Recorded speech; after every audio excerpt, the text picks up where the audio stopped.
Hare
हरिदासाची घरी मज उपजवा जन्मांतरी म्हणशी काही मागा हेची देगा पांडुरंगा संता लोटांगणी जाता लाज नको मणी म्हणशी काही मागा हेची देगा पांडुरंगा तुका म्हणे अंगी शक्ती देई नाचे रंगी म्हणशी काही मागा हेची देगा पांडुरंगा।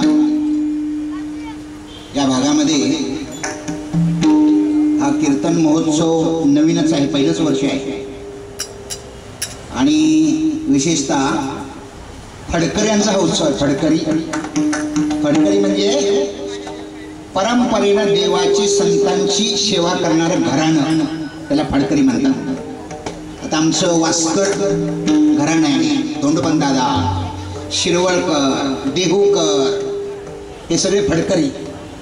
आणि बीड आणि नगर भागामध्ये गडकरी आहेत, गडकरी तिकडे गडकरी आणि इकडे फडकरी असो।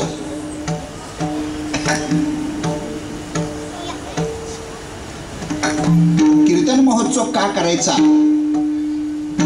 याचे 8 फायदे आता ऐकून ठेवा।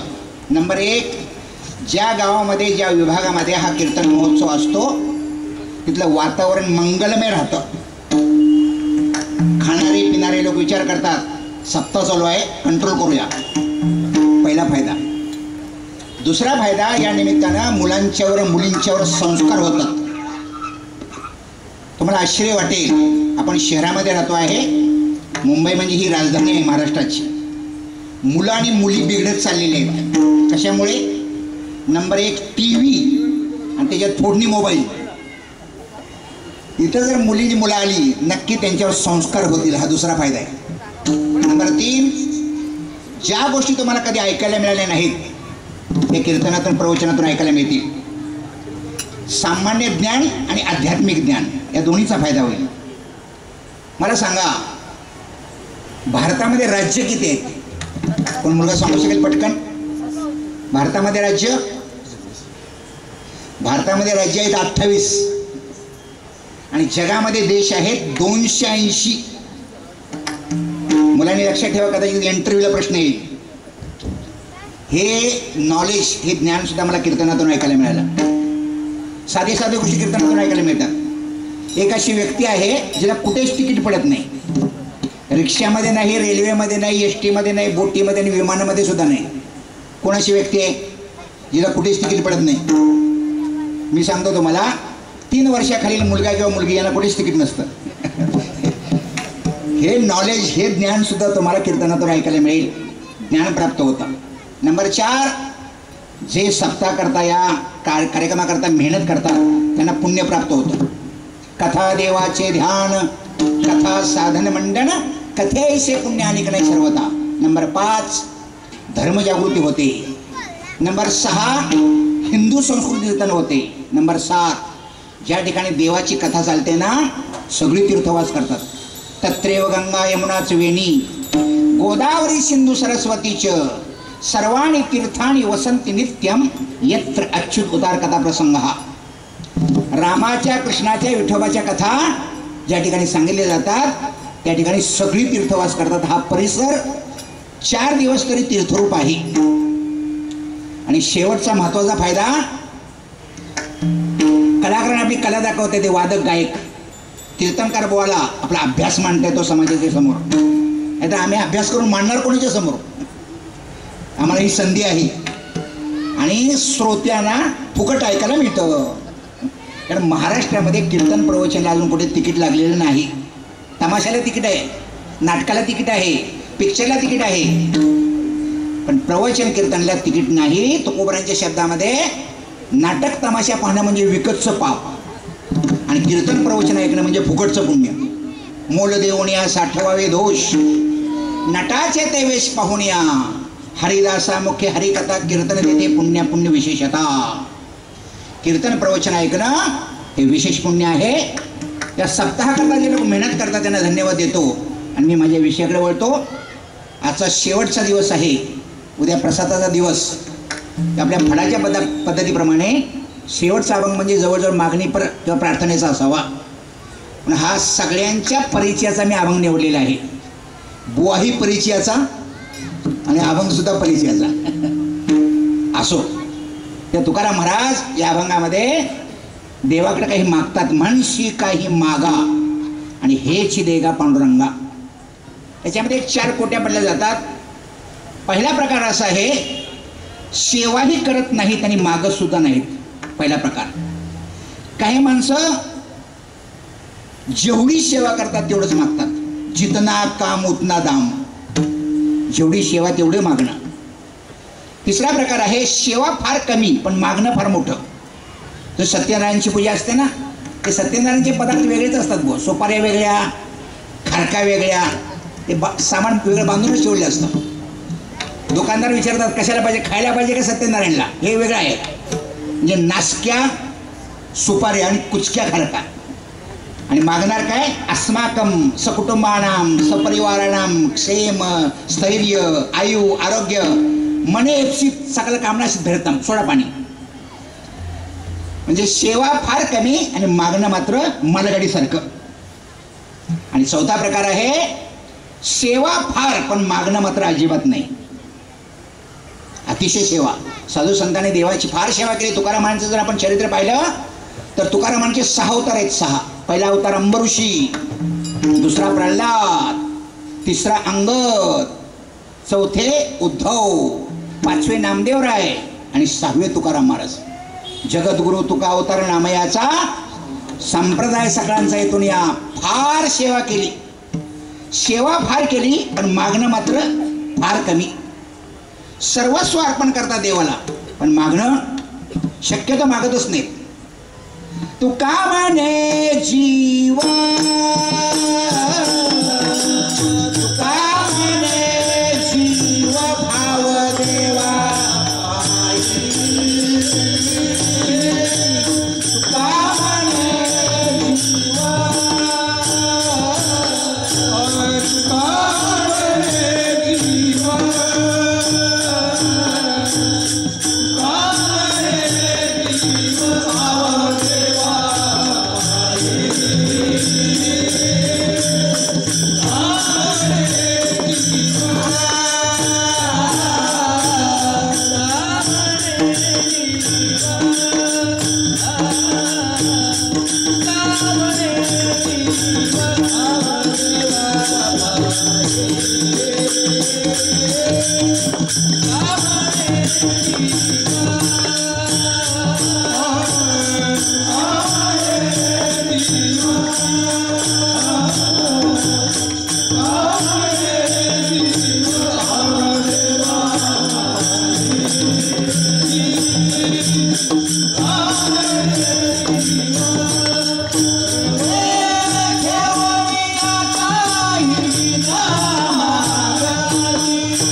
ठेवूनिया काही न मागती.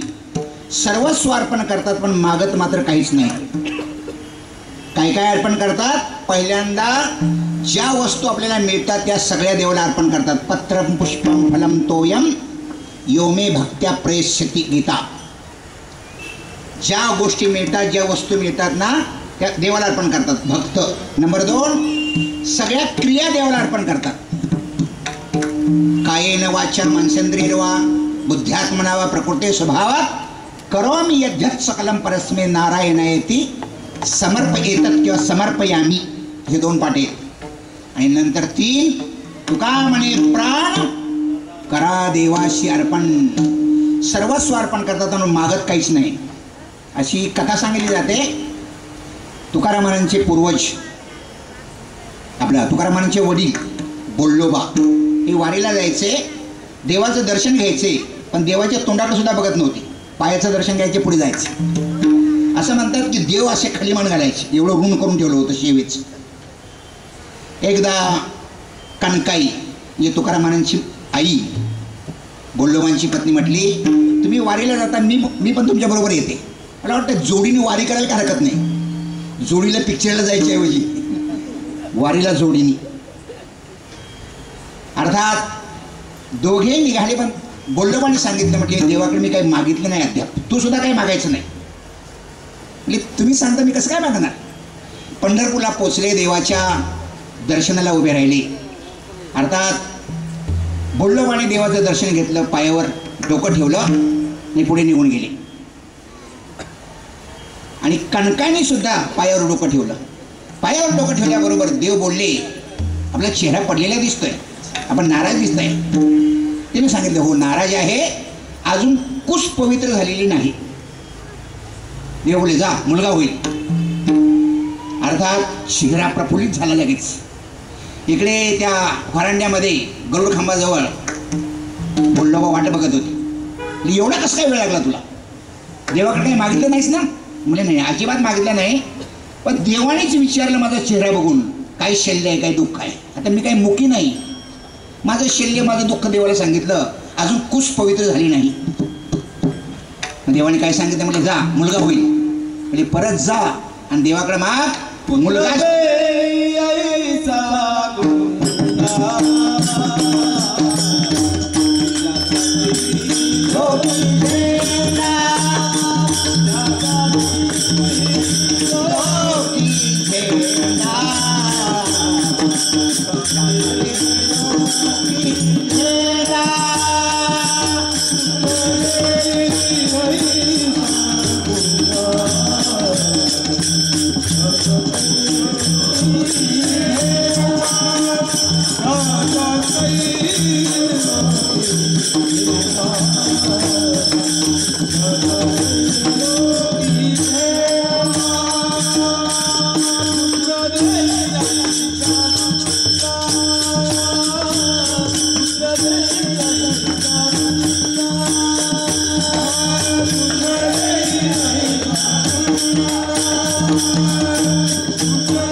ज्याचा तिही लोके झेंडा, गुंडा दे, गुंड नको किंवा गेंडा नको. असो मला काय सांगायचं आहे. अर्थात देवाकडे मागितलं, देव म्हटले जा, मोठं रत्न तुझ्या पोटी येईल. आणि ते जगद्गुरु तुकाराम महाराज त्यांच्या घरी अवतीर्ण झाले. सांगण्याचं तात्पर्य, साधू संत सेवा भरपूर करतात, मागत काहीच नाही. पण या अभंगाची पार्श्वभूमिका जर बघितली, भाव बघितला, तर तुकाराम महाराजांना जास्त आग्रह झालेला दिसतोय. भरपूर सेवा झाली, देव मागे लागले, तर तुकाराम महाराज काहीतरी मागा, काहीतरी मागा, काहीतरी मागा, आग्रह झाल्यानंतर मागितलेलं आहे.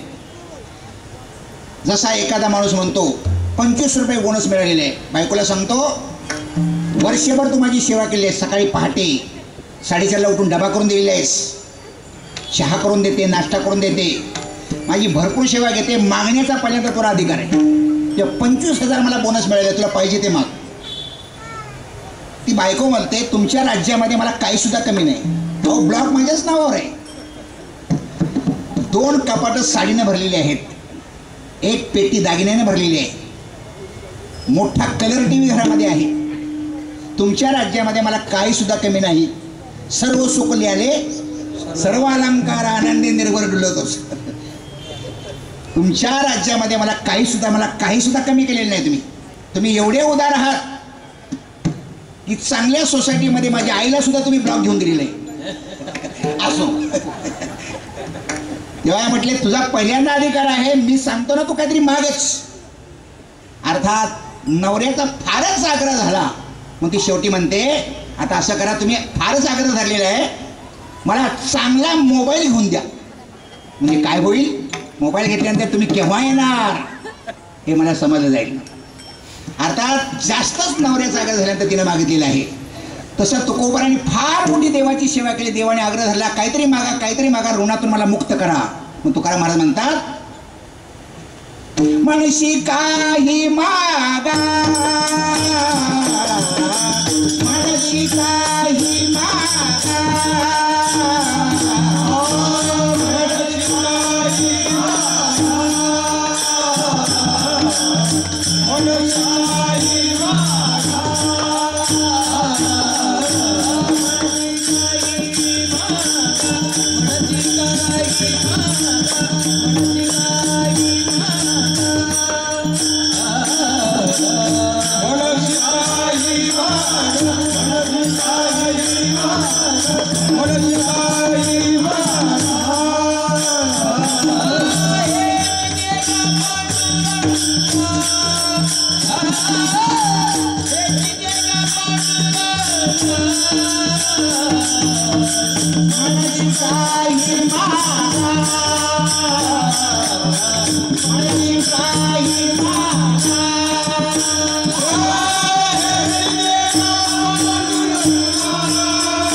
म्हणशी काही मागा हेच रे गा पांडुरंगा, देवाने तुकाराम महाराजांच्याकडे फार आग्रह धरलेला आहे आणि आग्रह धरल्यानंतर तुकाराम महाराज म्हणतात, तू म्हणतोयस मी मागतोय, माझी मागायची इच्छा नाही, म्हणशी काही मागा हेची देगा पांडुरंगा, पांडुरंगा हेच मला दे.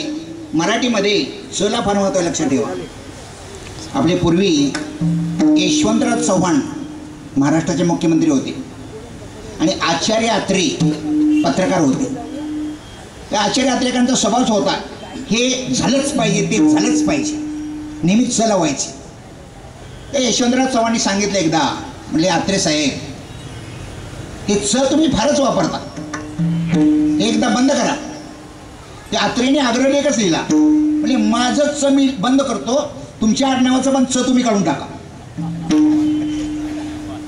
आता च काढलं तर काय राहणार, वाहन म्हणे नको नको, तुमचंही च राहू दे आणि माझंही च राहू दे, तसंच च राहिलं. एक चुटका सांगितला जातो, च चुटका. एक उमेदवार 50 माणसं घेऊन बाहेरच्या गावी प्रचार करण्याकरता गेला, ट्रकमध्ये 50 माणसं. आता सभा 11ला सुरू झाली. काही माणसं स्टेजवर बसली होती, प्रतिष्ठित माणसं, आणि काही श्रोते खाली होते. असा एक श्रोता होता, त्याचा व्याहीवर बसला होता स्टेजवर. नजरानजर झाली आणि त्यांना सांकेतिक भाषेमध्ये सांगितलं, सभा झाल्यानंतर भेटा. आता सभा 11ला सुरू झाली, 1ला संपली आणि स्टेजवरची माणसं सगळे खाली आली. हा व्याही गेला, आलिंगन दिलं, म्हणजे तुम्ही जेवायला चला. जर जेवायला बोलवलं नसतं तर मूर्खामध्ये काढलं असतं, याच्या गावाला येऊन हे जेवायला सुद्धा बोलवत नाही, पाहुणा आहे माझा. पण वर बसलेला जो माणूस होता स्टेजवरचा, तो हुशार माणूस होता.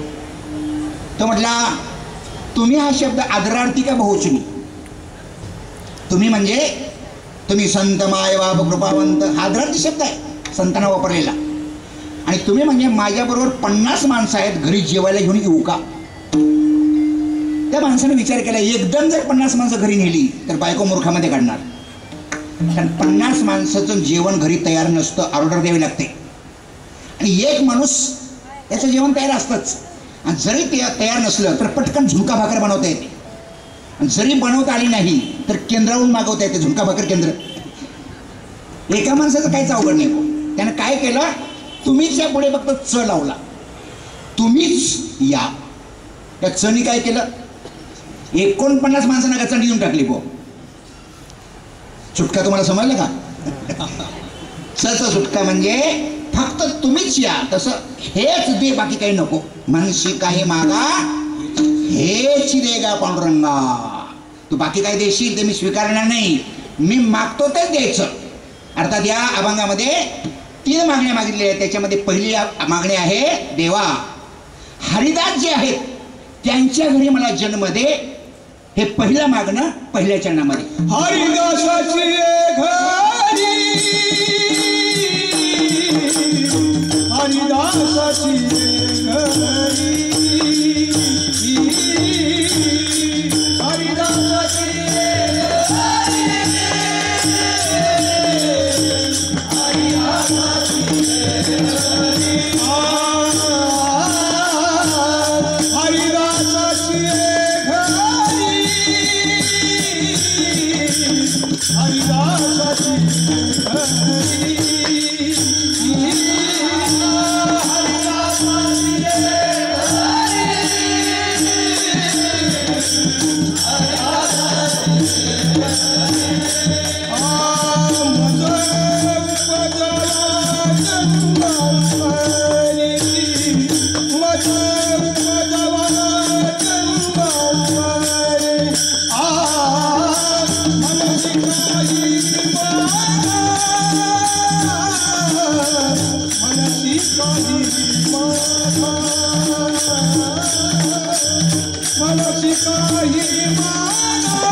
त्याच्याकरता मी डबल चाली म्हणतो. असो,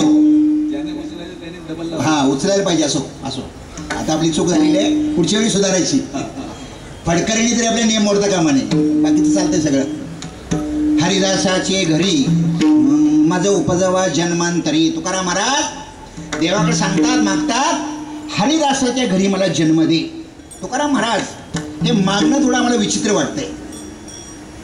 अहो, बिल्डरच्या घरी जन्म दे असं म्हणायला पाहिजे होतं. क्रिकेटरच्या घरी, नटाच्या घरी. तुम्ही आहे कुठे? हरिदासाच्या घरी. हरिदासाच्या घरी असतंच काय? अर्थात तुकाराम महाराजांचे जे मागणं आहे ते हरिदास किती श्रेष्ठ आहेत हे पाहिलं पाहिजे. एकाच अभंगामध्ये तुकाराम महाराजांनी हरिदासाची 27 लक्षणं सांगितलेली आहेत. हरि तैसे हरिचे दास, नाही तया भय मोह चिंतास, होय राहती उदास बळकटकास भक्तीची. या अभंगामध्ये तुकाराम महाराजांनी जे खरे वास्तविक हरिदास आहेत ना त्यांची किती लक्षणं सांगितली आहेत? 27. उद्या सकाळी मोजून बघा. दुसरी एक व्याख्या अशी, त्याच्यापेक्षा पुढची अशी आहे, जे हरीचे दास आहेत ते खरे हरिदास नाही. मग हरिजांचा दास आहे ते खरे हरिदास. लक्षात ठेवा. दास्य करी दासांचे, उणेन साहेतयाचे, वाढिले ठाईचे भाणे टाकून या धावे. हरीचे जे दास आहेत ते खरे हरिदास नाहीत. दृष्टांत काही तुमच्या समोर येईल. बळीराजा यांनी बटूला म्हणजे वामनाला 3 पावलं भूमिदान दिली. 3 पावलं. आता वामन म्हणजे परमात्मा होते, देव होते, ते देवाचा अवतार. ते एवढे व्यापक झाले, एका पायामध्ये पृथ्वी, दुसऱ्या पायामध्ये आकाश. म्हणजे तिसरं पाऊल कुठे देऊ?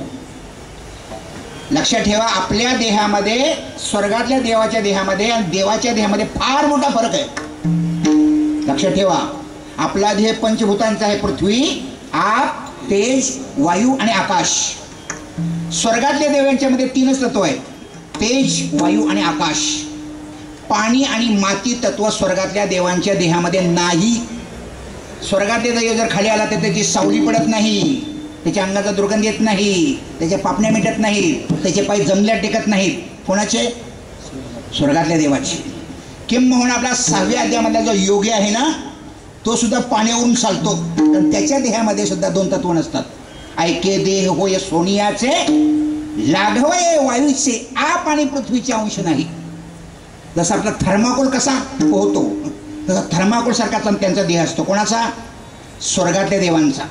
आपल्यासारखे त्यांना 6 विकार नाहीत. अस्ति, जायते, वर्धते, विपरिणमते, अपक्षती, नश्यते. आईच्या पोटात येणं, जन्माला येणं, वाढणं, तरुण होणं, म्हातारं होणं आणि मरणं हे विकार माणसांना आहेत. हे विकार स्वर्गातल्या देवांना नाहीत. नाहीतर डॉक्टरांची इथून लाईन लागली असते भाऊ, पुढे हॉस्पिटल खोललं असतं त्यांना कुठलाही रोग होत नाही. आणि देवाचा तो देह आहे ना तो चिन्मय असतो, सच्चिदानंद रूप असतो. तो छोटाही होतो आणि मोठाही होतो. हे मत्स्य अवतार, मासा छोटा होता मोठा झाला, कच्छ छोटे होते मोठे झाले, वराह छोटे होते मोठे झाले, वामन छोटे होते मोठे झाले. मला एकच श्रीकृष्णाचा चुटका सांगतो मी. श्रीकृष्णाच्या बायका किती होत्या? 16,108. आणि प्रत्येक बायकोला एक महाल बांधून दिला होता. 16,108 महाल. आणि प्रत्येक राणीच्या, प्रत्येक बायकोच्या महालामध्ये श्रीकृष्ण परमात्मा रात्री असायचा. आणि सकाळी श्रीकृष्ण परमात्मा लवकर उठायचा, सगळे विधी करायचं, देवपूजा सुद्धा करायचं, संतांची पूजा. आणि सभेला निघणार. सभेला निघताना 16,108 श्रीकृष्ण याचं एकच देह बनायचं आणि मग सभेला जाणार श्रीकृष्ण. आणि सभा संपली की घरी जाताना एका देहातून 16,108 देह बाहेर पडायचे आणि प्रत्येकाच्या महालामध्ये जायचे. असं जर कोणाला होता आलं